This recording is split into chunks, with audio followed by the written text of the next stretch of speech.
ಪೂಜ್ಯಾಯ ರಾಘವೇಂದ್ರಾಯ ಸತ್ಯಧರ್ಮರತಾಯ ಚ ಭಜತಾಂ ಕಲ್ಪವೃಕ್ಷಾಯ ನಮತಾಂ ಕಾಮಧೇನುವೆ. ಓಂ ಶ್ರೀ ಗುರು ರಾಘವೇಂದ್ರಾಯ ನಮಃ. ಎಲ್ಲರಿಗೂ ರಾಯರ ಅನುಗ್ರಹ ಯೂಟ್ಯೂಬ್ ಚಾನಲ್ಗೆ ಸ್ವಾಗತ. ಹಾಗೆ ಚಾನಲ್ನ ಇನ್ನೂ ಸಬ್ಸ್ಕ್ರೈಬ್ ಮಾಡ್ಕೊಂಡಿಲ್ಲ ಅಂತ ಅಂದರೆ ಪ್ಲೀಸ್ ಸಬ್ಸ್ಕ್ರೈಬ್ ಮಾಡ್ಕೊಳ್ಳಿ. ರಾಯರ ಭಕ್ತರೆಲ್ಲರೂ ಕೂಡ ಈ ವಿಡಿಯೋಗೊಂದು ಲೈಕ್ ಮಾಡಿ. ಇವತ್ತು ನಾನು ಹೇಳೋಕ್ಕಂತ ಹೊರಟಿರೋ ವಿಷಯ ತುಂಬಾ ಒಂದು ಅದ್ಭುತ ಅಂತಲೇ ಹೇಳ್ಬೋದು ನನ್ನ ಜೀವನದಲ್ಲಿ. ಏಕೆ ಅಂದರೆ ರಾಯರು ಮತ್ತೊಂದು ಪವಾಡನ ನಿನ್ನೆ ನನ್ನ ಜೀವನದಲ್ಲಿ ಮಾಡಿಬಿಟ್ರು. ನಿನ್ನೆ ರಾಯರಿಲ್ಲ ಅಂತ ಅಂದಿದ್ರೆ ನಾನು ಎಲ್ಲಿ ಬಿದ್ದು ಎಲ್ಲಿ ತರ್ಚ್ಕೊಂಡು ಏನು ಕೈಕಾಲು ಮುರ್ಕೊಂಡು ಬರ್ತಿದ್ನೋ ನನಗೆ ಗೊತ್ತಿಲ್ಲ. ರಾಯರಿದ್ದಿದ್ದರಿಂದ ನಿನ್ನೆ ನಾನು ಬಚಾವಾಗಿ ಬಂದಿದ್ದೀನಿ, ಇದಂತೂ ಸತ್ಯ. ಇವಾಗೊಂದು 3-4 ಡೇಸು ಬ್ಯಾಕ್ ಏನಾಯಿತು ಅಂತ ಅಂದರೆ ನನ್ನ ಗಾಡಿ ಇತ್ಕಿದಂಗೆ ಸ್ಟಾರ್ಟೇ ಆಗಲಿಲ್ಲ. ಏನಾಯಿತು ಅಂತ ಗೊತ್ತಿರಲಿಲ್ಲ. ನಾನು ಅದಕ್ಕೆ ಶೋರೂಮಿಗೆ ತಗೊಂಡೋಗಿ ತೋರಿಸಿದ್ದಕ್ಕೆ ಬ್ಯಾಟ್ರಿ ಹೋಗಿದೆ ಅಂತೇಳ್ಬಿಟ್ಟು ಬ್ಯಾಟ್ರಿ ಚೇಂಜ್ ಮಾಡಿದ್ರು.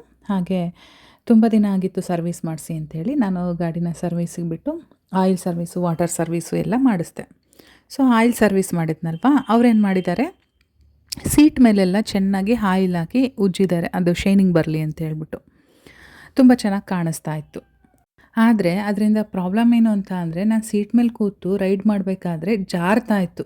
ನಾನು ಎಷ್ಟೇ ಬಿಗಿಯಾಗಿ ಕೂತ್ಕೊಂಡ್ರೂ ಕೂಡ ಮುಂದಕ್ಕೆ ಜಾರ್ ಹೋಗ್ತಾಯಿತ್ತು. ಅದರಲ್ಲೂ ಕೂಡ ನಿನ್ನೆ ನಾನು ಹೊರಟಾಗ ಮಳೆ ಬರ್ತಾಯಿತ್ತು. ಮಳೆ ಬರ್ತಿದೆಯಲ್ಲ ಅಂತ ಹೇಳ್ಬಿಟ್ಟು ನನ್ನ ಹತ್ರ ಒಂದು ರೈನ್ ಕೋಟ್ ಇತ್ತು. ಆ ರೈನ್ ಕೋಟ್ ಹಾಕ್ಕೊಂಡು ನಾನು ಹೊರಟೆ. ನಾರ್ಮಲಾಗಿ ನಾನು ಯಾವ ಟೈಮಿಗೆ ಮನೆ ಬಿಡ್ತೀನೋ ಅದೇ ಟೈಮಿಗೆ ಮನೆ ಬಿಟ್ಟು ಹೊರಟೆ. ನಾನು ಮುಂದೆ ಒಂದು ಅರ್ಧ ಕಿಲೋಮೀಟ್ರ್ ಮುಂದೆ ಹೋದ್ಮೇಲೆ ಮನೆಯಿಂದ ಕ್ರಾಸ್ ಆಗಬೇಕು, ಲೆಫ್ಟಿಗೆ ಕ್ರಾಸ್ ಆಗಬೇಕು.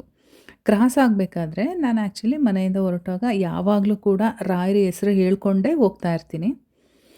ಇನ್ನು ನಾನು ಆ ಹೆಸರು ಹೇಳಿ ಮುಗ್ದೇ ಇರಲಿಲ್ಲ, ಅಷ್ಟು ಬೇಗ ನನಗೆ ಆ ಕ್ರಾಸಿಂಗ್ ಸಿಕ್ಬಿಡುತ್ತೆ. ಆ ಕ್ರಾಸಲ್ಲಿ ಒಂದು ದೊಡ್ಡ ಹಂಪ್ಸ್ ಕೂಡ ಸಿಗುತ್ತೆ. ಆ ಹಂಪ್ಸ್ ಹತ್ರ ಹೋಗಿ ಹಂಪ್ಸ್ ದಾಟಿದ್ದೀನಿ. ನೆಕ್ಸ್ಟ್ ಕ್ಷಣದಲ್ಲಿ ಏನಾಯಿತು ಅಂತ ನನಗೆ ಗೊತ್ತಿಲ್ಲ. ನನಗೆ ಗೊತ್ತೇ ಆಗ್ತಾಯಿಲ್ಲ ಏನಾಗ್ತಾ ಇದೆ ಅಂತೇಳ್ಬಿಟ್ಟು ಗಾಡಿ ಫುಲ್ಲು ಹಳ್ಳಾಡಿ ಒಂದು ರೌಂಡ್ ಹಿಂಗೆ ಕೆಳಗಡೆ ಬಿದ್ದು ಹಿಂಗೆ ನಿಂತ್ಕೊಂತು. ಬೀಳಲಿಲ್ಲ, ಆದರೆ ನಾನು ಸ್ವಲ್ಪ ಓರೆ ಆಗಿ ಮತ್ತೆ ಹಿಂಗೆ ಆ ಕಡೆ ಈ ಕಡೆ ಹಿಂಗಾಗಿ ಹಿಂಗೆ ನಿಂತ್ಕೊಂತು. ನಾನು ಹಂಪ್ಸು ಯಾವಾಗ ದಾಟ್ತೀನೋ ಆವಾಗ ನೋಡಿದ್ರೆ ನಾನು ಲೆಫ್ಟ್ ಹ್ಯಾಂಡಲ್ಲಿ ಫುಲ್ ಬ್ರೇಕ್ ಹಿಡಿದ್ಬಿಟ್ಟಿದ್ದೀನಿ. ಅಲ್ಲಿ ಯಾಕೆ ಬ್ರೇಕ್ ಹಿಡಿದೆ ಅನ್ನೋದೇ ನನಗೆ ಗೊತ್ತಿಲ್ಲ. ಬ್ರೇಕ್ ಹಿಡಿತಾ ಇದ್ದೀನಿ ಅನ್ನೋದು ಕೂಡ ನನಗೆ ಅರ್ಥನೇ ಆಗಿಲ್ಲ. ನನ್ನ ಮೈಂಡ್ಗೆ ಏನಾಗ್ತಾಯಿದೆ ಅನ್ನೋದೇ ಗೊತ್ತಾಗಿಲ್ಲ ನನಗೆ. ಆದರೆ ನಾನು ಇಲ್ಲಿಂದ ಹೊರಟಾಗ ರಾಯರ ಹೆಸರು ಓಂ ಶ್ರೀ ಗುರು ರಾಘವೇಂದ್ರಾಯ ನಮಃ ಅಂತ ನಾನು ಹೇಳ್ಕೊಂಡೇ ರೈಡ್ ಮಾಡ್ತೀನಿ ಅಂತ ನಿಮಗೆ ಈಗ ಆಲ್ರೆಡಿ ಎಷ್ಟೊಂದು ಪವಾಡಗಳಲ್ಲಿ ಹೇಳಿದ್ದೀನಿ. ಆ ಥರ ಹೇಳ್ಕೊಂಡೇ ಹೋಗ್ತಾ ಇದ್ದೆ. ಅದು ಹೇಳೋದು ಮಾತ್ರ ಬಿಟ್ಟಿಲ್ಲ, ಹೇಳ್ತಾನೇ ಇದ್ದೀನಿ ರಾಘವೇಂದ್ರಾಯ ನಮಃ ರಾಘವೇಂದ್ರಾಯ ನಮಃ ಅಂತ ಹೇಳ್ತಾನೇ ಇದ್ದೀನಿ.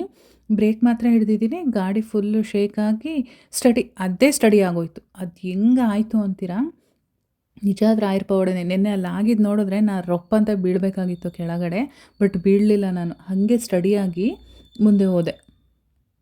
ರಾಯರ ಹೆಸ್ರು ಹೇಳೋದು ಮಾತ್ರ ನಾನು ಬಿಟ್ಟಿಲ್ಲ. ನಿಜ ನಾನು ಕೇಳಿದ್ದೀನಿ, ಯಾರನ್ನಾದ್ರೂ ಬೇಕಾದರೆ ಆಕ್ಸಿಡೆಂಟ್ ಆಗಿರೋರನ್ನ ಕೇಳಿ ಏನಾಯಿತು ಅನ್ನೋದೇ ಗೊತ್ತಾಗಲಿಲ್ಲ ಆ ಟೈಮಲ್ಲಿ ನಮಗೆ ಅಂತಲೇ ಹೇಳ್ತಾರೆ. ನೆನ್ನೆ ನಂಗೆ ಒಂದು ಕ್ಷಣ ಹಾಗೇ ಆಗಿದ್ದು. ಅಲ್ಲಿ ನಾನು ಬ್ರೇಕ್ ಹಿಡ್ದಿದ್ದೀನಿ ಅನ್ನೋದೇ ನನಗೆ ಗೊತ್ತಾಗ್ತಾಯಿಲ್ಲ. ಯಾಕೆ ಅಲ್ಲಿ ಬ್ರೇಕ್ ಹಿಡ್ಕೊಂಡೆ, ಬೀಳ್ತೀನಿ ಅಂತ ಗೊತ್ತಿದ್ರು ಬ್ರೇಕ್ ಯಾಕೆ ಹಿಡ್ದಿದ್ದೀನಿ ಅನ್ನೋದೇ ನನಗೆ ಗೊತ್ತಿಲ್ಲ. ಬ್ರೇಕ್ ಹಿಡ್ಕೊಂಡು ನಾನೇ ಬೀಳ್ತಾ ಇದ್ದೆ, ಹಾಗಾಗಿತ್ತು. ಸೊ ಅದರಲ್ಲಿ ನಾನು ಬಚಾವಾಗಿ ಬಂದಿದ್ದೀನಿ ನೆನ್ನೆ. ನಿಜವಾಗ್ಲೂ ಇದು ರಾಯರ ಕೃಪೆ ಅಂತಲೇ ಹೇಳ್ತೀನಿ. ಅವರಿಲ್ಲ ಅಂತ ಅಂದಿದ್ರೆ ನಿಜ ನೆನ್ನೆ ನನಗೆ ಸರಿಯಾಗಿ ಏಟಾಗ್ತಾಯಿತ್ತು. ಆದರೆ ಯಾಕೋ ಗೊತ್ತಿಲ್ಲ, ನಿನ್ನೆ ಗುರುವಾರ ನನಗೆ ಮಠಕ್ಕೆ ಹೋಗೋಕ್ಕೆ ಸಮಯ ಸಿಗಲಿಲ್ಲ. ಮಳೆ ತುಂಬ, ಸಂಜೆ ಟೈಮ್ ಹೋಗ್ತಾ ಇದ್ದೆ ನಾನು ಬಂದಾಗ. ಸಖತ್ ಚಳಿ ಇತ್ತು, ಮಳೆ ಇತ್ತು, ಹೋಗೋಕ್ಕೇ ಆಗಲಿಲ್ಲ. ಸೊ ಅದು ತುಂಬಾ ಬೇಜಾರಾಯಿತು ನನಗೆ ಹೋಗಲಿಲ್ಲ ಅಂದರೂ ಪರವಾಗಿಲ್ಲ, ನನ್ನ ಮನಸ್ಸಲ್ಲಿ ಯಾವಾಗಲೂ ಅವ್ರು ಇರ್ತಾರೆ. ಮತ್ತು ನನ್ನ ಮನೇಲೂ ಕೂಡ ಇದ್ದಾರೆ ಅನ್ನೋ ನಂಬಿಕೆ ನನಗಿದೆ. ನಾನು ಎಲ್ಲೇ ಇದ್ದರೂ ಕೂಡ ರಾಯರ ಜಪದಲ್ಲೇ ಯಾವಾಗಲೂ ಇರೋದ್ರಿಂದ ನನಗೆ ರಾಯರು ನನ್ನನ್ನು ಕಾಪಾಡ್ತಾರೆ ಅಂತ ನಾನು ನಂಬ್ಕೊಂಡಿದ್ದೀನಿ. ಅದಕ್ಕೆ ಇವತ್ತು ನಡೆದಿರೋ ಘಟನೆನೇ ಸಾಕ್ಷಿ. ನೀವೇನು ಹೇಳ್ತೀರಾ, ನಿಮಗೇನು ಅನಿಸಿಕೆ ಅನ್ನಿಸ್ತಾ ಇದೆ ಅನ್ನೋದನ್ನು ಕಾಮೆಂಟ್ ಸೆಕ್ಷನಲ್ಲಿ ತಿಳಿಸಿ. ಹಾಗೆ ಈ ವಿಡಿಯೋಗೊಂದು ಲೈಕ್ ಮಾಡೋದಂತೂ ಮರಿಬೇಡಿ. ಏಕೆ ಅಂತ ಅಂದರೆ ನನಗೆ ತುಂಬಾ ಒಂದು ಹತ್ತಿರವಾದ ವಿಡಿಯೋ ಇದು. ರಾಯರ ಬಗ್ಗೆ ನನ್ನ ಜೀವನದಲ್ಲಿ ಆಗಿರ್ತಕ್ಕಂಥ ಪವಾಡನ ಹೇಳ್ಕೋಬೇಕು ಅಂತ ಅಂದ್ರೇ ಮೈ ರೋಮಾಂಚನ ಆಗುತ್ತೆ ನನಗೆ.